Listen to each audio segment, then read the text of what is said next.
morning, everybody. I am currently situated in Clearfield, Pennsylvania. Still on my way. I believe it is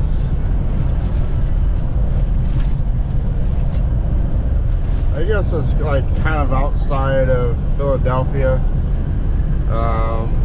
Scotton, Pennsylvania. That was like what it's closest to. Just been cruising along here.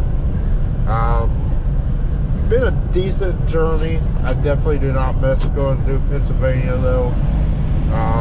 These hills and stuff like that are really not fun. Especially if you're heavy. I'm probably about 60,000 right now. So the hills definitely make things challenging.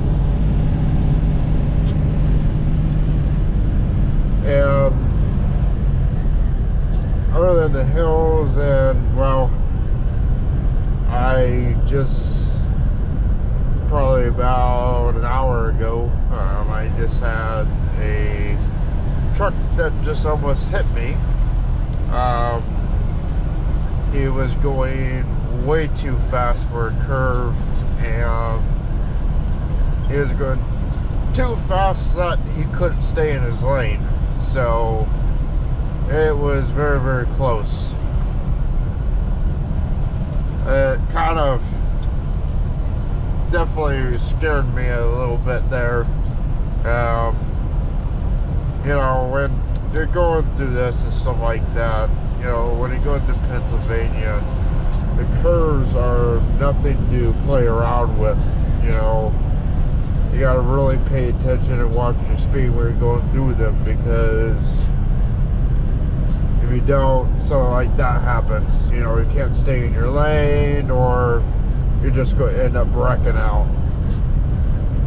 You know, it's just stupid. So, other than that, been a pretty decent trip. You know, I haven't run into very much. You know, been able to keep moving. No, like, stop traffic or something like that. That's what I really like about driving in the nights. You know, you can't get stop traffic in the nights, but... You didn't do anything last night? Sorry about that, guys. CB radio up there. But...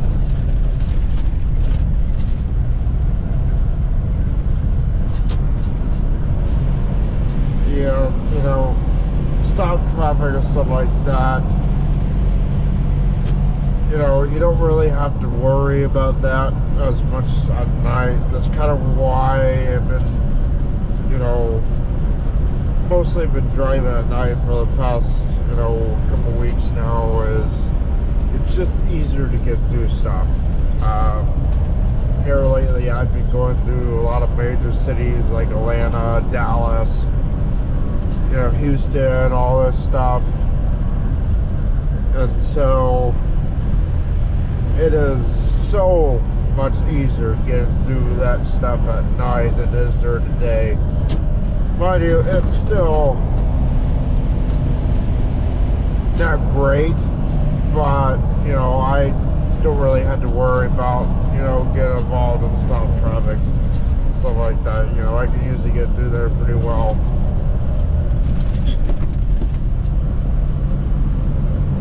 Man, I'm starting to lose my hearing a little bit.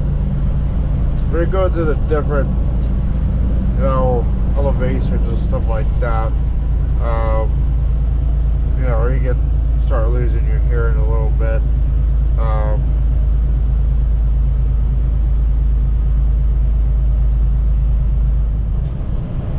Personally, for me, what usually always works, and fortunately I can't do it anymore. I used to be able to.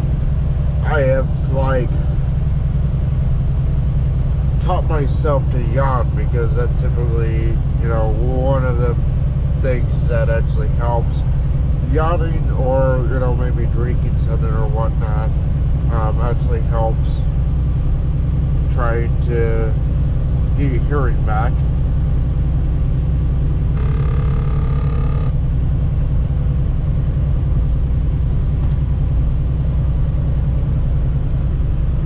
also I also have allergies, so I'm gonna deal with that anyways.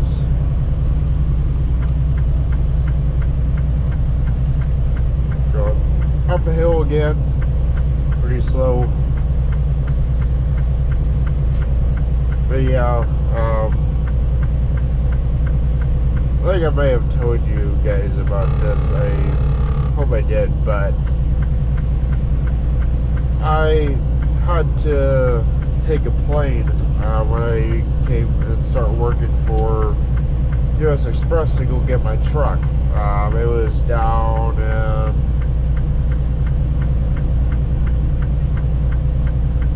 I think it's like Jackson, Louisiana, something like that. I believe I'm saying that right. I don't know. And so I took the airplane down there, which didn't really help things because they actually had a pretty nasty cold when I was doing that. It kind of starting to. Well, I went home for like a day or so like that just to get back on a plane. And when I was home, that's when I started feeling it, but I was okay. But the morning that I got on a plane, that's when things really started to go downhill. And if you've ever been on a plane, you have a cold or anything like that, when you start to land and stuff like that, it's not too bad when you're taking off, but when you're landing, different elevations, you lose your hearing as well. And man, that was so bad. It hurt. It was so bad. Like my ears were just like pounding in pain because like it was not fun.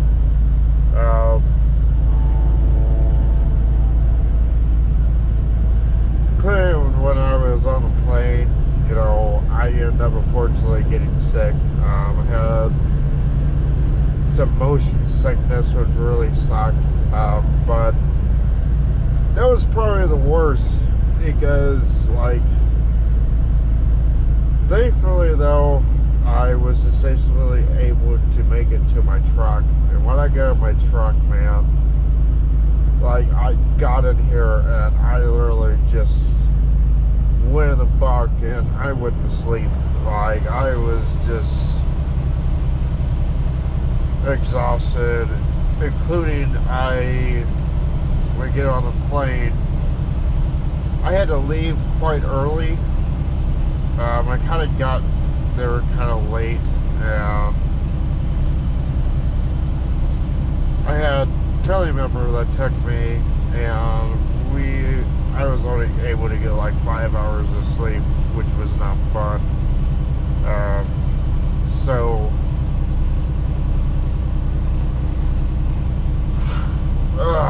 skunk.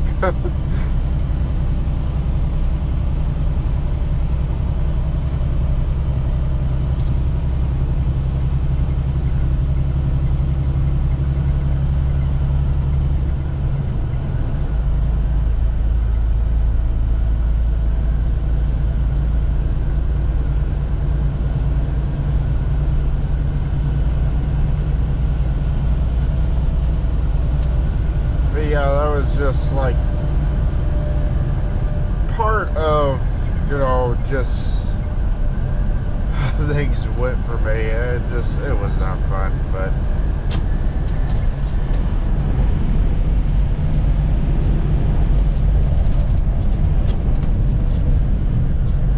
I mean, honestly though, I should have kind of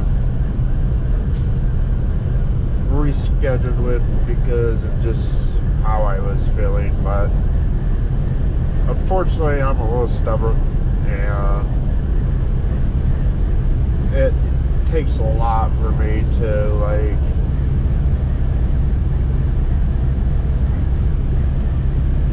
just not go do something, like like when it comes to especially like work wise. I'm a little stubborn.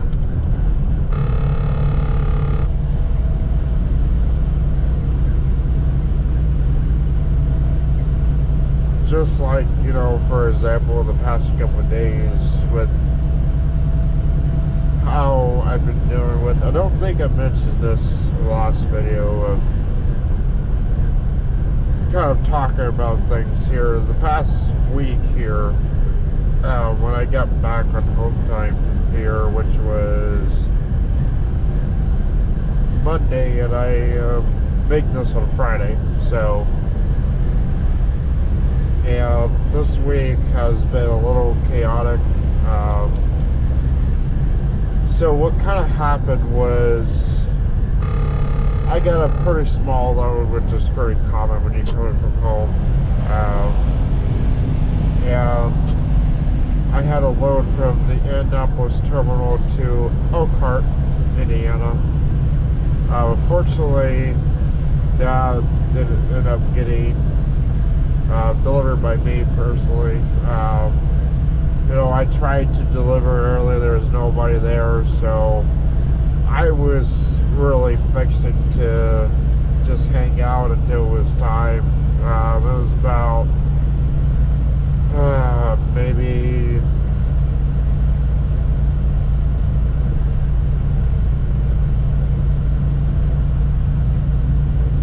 about 9 hours that I had, possibly. Eventually, I think I had like into 2 o'clock in the afternoon, so it's more than that. So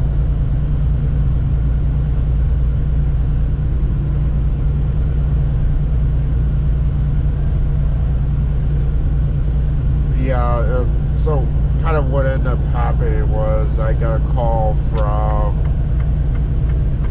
another manager, fleet manager, and I was asked if I could go rescue a load, which was kind of weird. The driver that I met up with had no idea what actually was happening. He was in his bunk fast asleep. Although I don't understand this because it was a pretty close load. I believe it was like only an hour away. And he was telling me that he was doing a 10-hour break, which he would have plenty of time to make it. But it was a crate and barrel load, and those loads are an absolute pain in the ass because they want it on time, like on the spot. Like you gotta pick it up and you gotta deliver like on time. They're like super strict, so they were probably worried about this, so they asked me to go rescue the load. I volunteered to go do it, and when I go rescue a load, I take it, to deliver. And unfortunately, I think I got there, I would say maybe 1 o'clock, and they didn't open till about 8, so I hanged out there, used split sleeper berth to deliver that load. I actually just slept in the parking lot, which I wasn't really happy about. I was still pretty tired, so after that I just went to bed because I just rested the entire time, pretty much, until about, I unloaded at 8 o'clock, and then I went back to bed, Probably, I think it was maybe about 5 or something like that. And then I had a load, well, it wasn't really a load, I had to take an empty trailer back to Expo Lease in Romulus, Michigan. So I did that. I got there at Expo Lease about 10 o'clock. They didn't open till 8 o'clock. So I spent the night there. Didn't really get a full reset in. And so I was tired out of that too. And so I've just been pretty much beating the crap out of, like, I deal with all that, dude. I was like absolutely exhausted. I was like dead, you know. Couldn't really, like, last night I was 7 hours away and I had plenty of time left. I had about 4 hours, and man, I did the best that I could, and I couldn't do it, you know. I was at my point to where I was literally falling asleep at the wheel. I was like, I'm done. So kind of what I'm doing now, and I am just fine. You know, today, you know, I'm feeling great. I got about 2 hours. It doesn't really seem right. 146 miles. Somebody's just saying is very wrong. At least it seems like it anyways. I haven't yet to test this, but usually this GPS is way earlier than what this says. Right now I'm going to 11 right now, which I'm pretty sure is relatively close to where I need to be. And then I'm probably going to take a break at the Lowe's because I only got 3 hours and 12 minutes. That's a 30-minute break, and then I'll deliver this. I have until 3 o'clock this afternoon to deliver it, so I do it just fine here. Oh man, this camera has been just freaking annoying, dude. I can't really get past them. I'm gonna try to get past this dude here.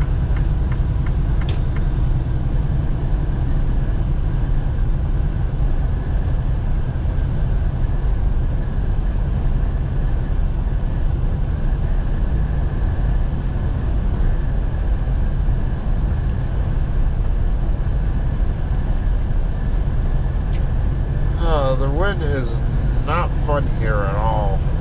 Like, it's okay, I can handle it, but you know, it's not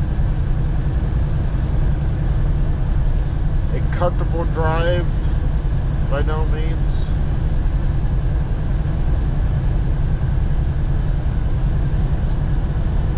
You gotta you know, watch it a little bit. I don't think it's too bad. I think it's around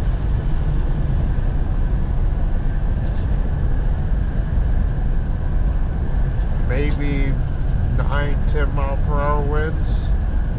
And what's been up here up north, especially in Michigan. Michigan was worse than this. Like, holy moly, that was bad.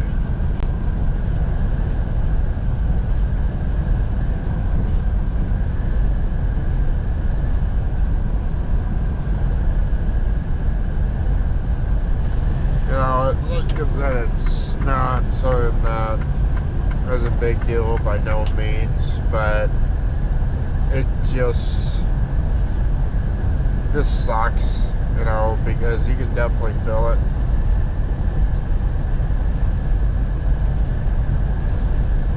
But like I said, it's not too much to worry about.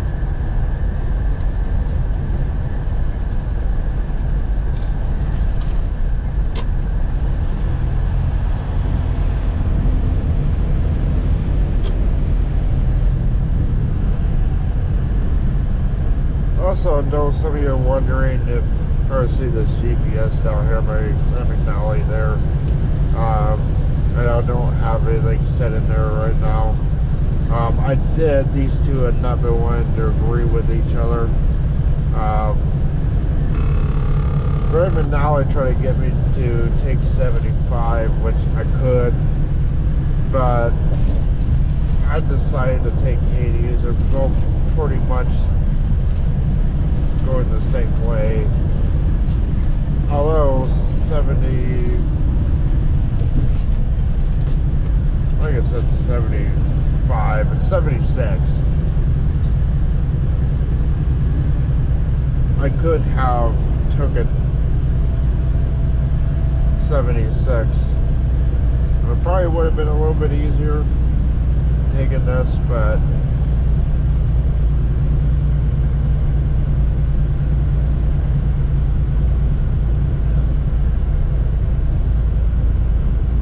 I don't know why it's saying that I'm off route. I'm definitely not. I've been following it to a T.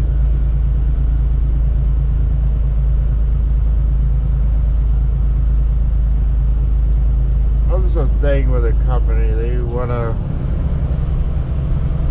you have to follow a route, so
freaking hate it, dude. Alrighty, guys. Well, just give you guys an update here. I still have a couple more hours to go here. I will see you guys later. Boy.